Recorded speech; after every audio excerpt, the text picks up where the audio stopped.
Сәлеметсіздер ме студенттер? Бүгінгі сабағымыздың тақырыбы металдар және құймаларды алу.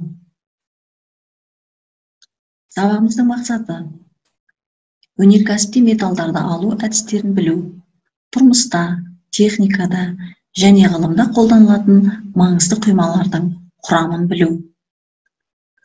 Шойын және болаттың алыну әдістерін және қасиеттерін сипаттау, Қазақстандағы химиялық өндірістердің экологиялық мәселелерін түсіндіру. Бағалау критерийлері: металл алу әдістерін біледі, шойын, болат, жез, қола, мельхиор, дюралюминий құрамын және қолданылуын білетін болады. Шойын және болат алыну әдістерін атап шығады. Қазақстандағы химиялық өндірістердің экологиялық мәселелерін сипаттай алады. Сонымен студенттер, металлургия сөзіне ассоциация беріп көрейікші. Металлургия грекше металлон, кендік, металл және эргон жұмыс деген мағына береді екен.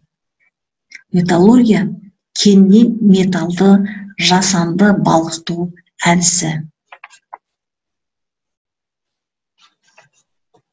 Сонымен құймалар қажетті қасиеттері бар, екі немесе одан да көп компоненттен түзілген, оның біреуі міндетті түрде металл болатын қосылыстар. Алғаш алынған мыстың құймасы қола болатын. Оның атымен тарихи кезең қола ғасыры деп аталды. Оның қаттылығы болаттың қаттылығына жуық. Ертеде одан пышақ, балта, қару-жарақ, тұрмыстық бұйымдар жасаған. Металлургия бұл металдар, құймалар және олардан бұйымдар алудың барлық процестерін қамтитын ғылым мен техниканың және өнеркәсіптің саласы. Металлургияның қара және түсті болып бөлінуі: қара металлургияда темірдің құймалары, шойын мен болат өндіру іске асырылады. Ал түсті металлургияда темірден басқа барлық металдар мен олардың құймалары өндіріледі. Сонымен металдар таза металл және құйма деп бөлінеді. Енді екеуінің қандай айырмашылығы бар екен, соған тоқталайық студенттер. Таза металдың қасиеті: балқу температурасы жоғары, жеңіл, жұмсақ, жемірлеуге тұрақсыз, тоқты жақсы өткізеді. Ал құйманың қасиеті: балқу температурасы төмен, ауыр, қатты, берік, жемірлеуге тұрақты, тоқты нашар өткізеді. Яғни екеуінің бір-біріне қарама-қайшы қасиеттері бар екенін көріп отырсыздар, иә? Сонымен қола мыс пен қалайы құймасынан тұрады. Жаңа біз айтып кеттік, құйма дегеніміз екі немесе одан да көп металдардың қоспасы деп. Қоланың құрамында қалайы 5 және 25% дейін кездеседі екен. Ал қола қайда қолданылатынын білесіздер? Суретте көріп отырғандарыңыздай әртүрлі ескерткіштер жасауда қолданылады екен. Ол да қоладан құйылған ескерткіштің бірі. Жез мыс пен мырыштан құралған. Мырыш жездің құрамында 50%-ға дейін кездеседі. Сонымен қатар мыс жер қыртысында мыстың мөлшері 0,1% массаны құрайтын сіздер білесіздер, студенттер. Ол табиғатта таза күйінде де және қосылыс түрінде де кездеседі. Мыс кендерінің табиғи металдары құрамында мыстың мөлшері көп болғандықтан, одан металды бөлу алу экономикалық жағынан әлде қайда тиімді болады екен. Бұл мыс дегеніміз түсті металға жатады. Біздің елімізде осы түсті металлға өте бай мемлекеттің бірі. Мыс кені үлкен бөлігі бізде Жезқазғанда, Павлодарда, Жамбылда, Шығыс Қазақстанда, Ақтөбе облысында, Кенді, Алтай жақта бар екен. Мыс Балқаш және Жезқазған тау металлургия комбинатында өндіріледі.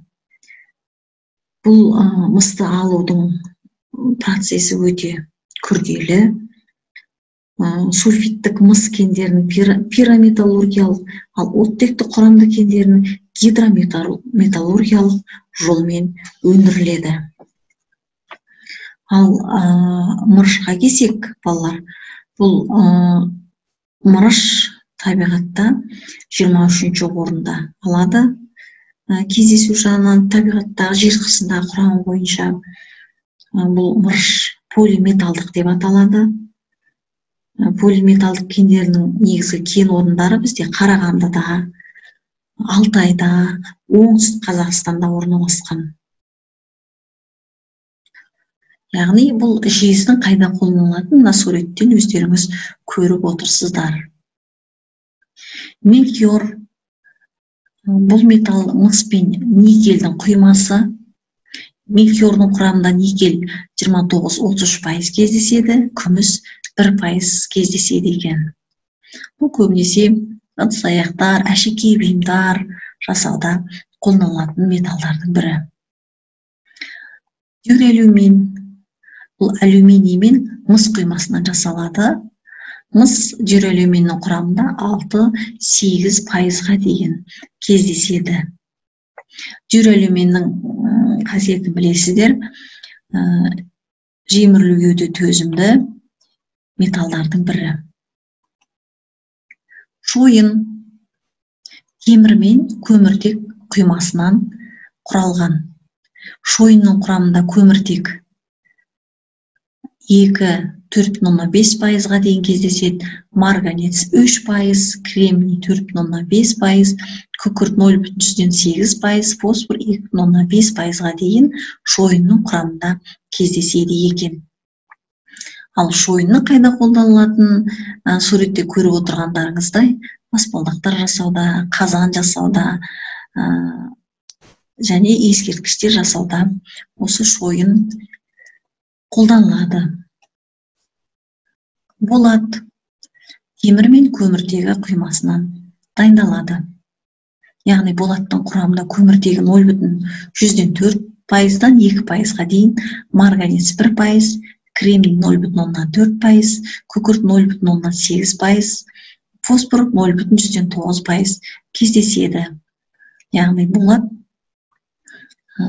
суретте көріп отырғандарыңыздай қанжарлар жасауда, қылыштар жасауда қолданылатын металдың бірі.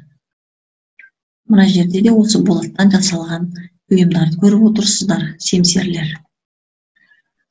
Мына суретте көріп отырғандарыңыз, яғни металдардың кез келген салада қолданылатын көруге болады. Автокөлік жасауда, үй тұрмысында, әртүрлі құрылыс саласында қолданылады металдар. Яғни металсыз ешқандай сала жұмыс істей алмайды десек болады. Олардың қасиеттеріне байланысты қолдану саласы да әртүрлі. Келесі тағы бір құйманың бірі нихром. Ол никель мен хромның құймасынан жасалған. Нихромның құрамында никель 78%-ға дейін кездеседі. Сонымен темір қайда қолданылады екен? Және темірдің қосылыстары қайда қолданылады, соған тоқталып өтейік студенттер. Темірді электромотор, электромагнит трансформаторларының өзекшесін және микрофон мембранасын жасауға қолданылады. Іс жүзінде темірдің құймалары, шойын және болат көбірек қолданылады. Сонымен темірдің қосылыстары күкірт қышқылын өндіруде, өсімдік зиянкестеріне қарсы дәрі ретінде, минералды бояулар жасау үшін, мата бояу үшін, суды тазарту үшін, қан азылығы ауруына дәрі ретінде пайдаланылады. Ағаш өңдеу үшін, шойын, болат өнеркәсіп техникасында осы темір қосылыстары қолданылады екен. Сонымен сіздер құйма жайлы біраз мағлұмат алдыңыздар деп ойлаймын. Осы өтілген тақырып бойынша мен бірнеше тапсырма дайындадым. Бірінші тапсырма картадан металл өндіретін өндіріс орындарын тауып, мағлұмат жазу. Екінші тапсырма берілген сілтемелер арқылы кіріп, шойын болат өндірістерінің технологиялық циклі бойынша жазасыздар. Бірінші сілтеме арқылы кіріп, екінші сілтемеге кіріп, болат құймасы жайлы өздеріңіздің түсінген қандай ой түйдіңіздер, сол ойларыңызбен бөлісіп жазасыздар. Және осы болат және шойын өндірудегі өндірістің кең көлемді қажеттілігі бар ма, оның себебі неде, соған өз ойларыңызды қосып жазып кетулеріңіз қажет. Келесі тапсырмамыз, мен сіздерді тізім бойынша бөліп отырмыз, студенттер. Бірінші топ гидрометаллургия, екінші топ пирометаллургия, үшінші топ электрометаллургия деп аталады. Бұл металлдарды өңдеудегі әдіс тәсілдер екенін сіздер жақсы білесіздер. Яғни 1-8 студентке дейін гидрометаллургия тобы болады. Екінші топ пирометаллургия 9-16 студентке дейін, үшінші топ электрометаллургия 17-25 студентке дейін. Яғни осы берілген тапсырма бойынша гидрометаллургия дегеніміз не? Онымен қандай металдарды өңдеу тиімді? Сол жайлы осы өңдеу түрлерінің қандай әдіс тәсілдері бар, қандай қасиеттері бар екенін жазып кетулеріңіз қажет. Ол өздеріңіздің жасаған жұмыстарыңызды мына дескрипторға сай жасауларыңыз қажет. Келесі тапсырмамыздың бірі толтырылмаған домна пешінің үлгісі беріледі. Яғни соған домна пеште жүретін реакция теңдеулерін жазуларыңыз қажет. Сонымен бүгінгі сабақ сіздерге қалай болды? Сізге ұнады ма, ұнамады ма, түсін алдыңыз ба, түсінбедіңіз ба? Қандай тапсырма ең қызықты тапсырма болды? Оның себебі не? Осы сұрақтарға, көріп отырған сұрақтарыңызға жауап бере отырып, Платонус платформасына кері байланыс жасайсыздар. Бағалау шкаласы, мен 4 тапсырма бердім. Егер сол 4 тапсырмаға толық әрі дұрыс жауап беретін болсаңыздар, 90-100 балл аласыздар, өте жақсы деген баға аласыздар. Егер де бір тапсырма жоқ, 3 тапсырма дұрыс болатын болса, 4 деген 66-89 балл аласыздар. Ал одан төменірек болатын болса, сіздердің балдарыңызда өте төмен болып көрсетіледі. Сондықтан тапсырманы толық 4 тапсырманы және дұрыс жауап берулеріңізді сұраймын. Сонымен студенттер бүгін үйге тапсырма құймалардың құрамын және қолданылуын жаттау. Жаңа мен сіздерге құймалардың құрамы жайлы айтып кеттім. Соны естен шығармауларыңыз қажет. Екінші, шойын мен болат алудың өнеркәсіптік әдістерін қарастыра отырып, өндірістермен байланысы қандай экологиялық мәселелер туындайтын атап өтулеріңіз қажет. Және осы мәселені шешудің жолдарын ұсыныңыздар. Сонымен бүгінгі сабағымыз аяқталды студенттер. Өз жауаптарыңызды Платонус платформасына жүктеңіздер. Сау болыңыздар.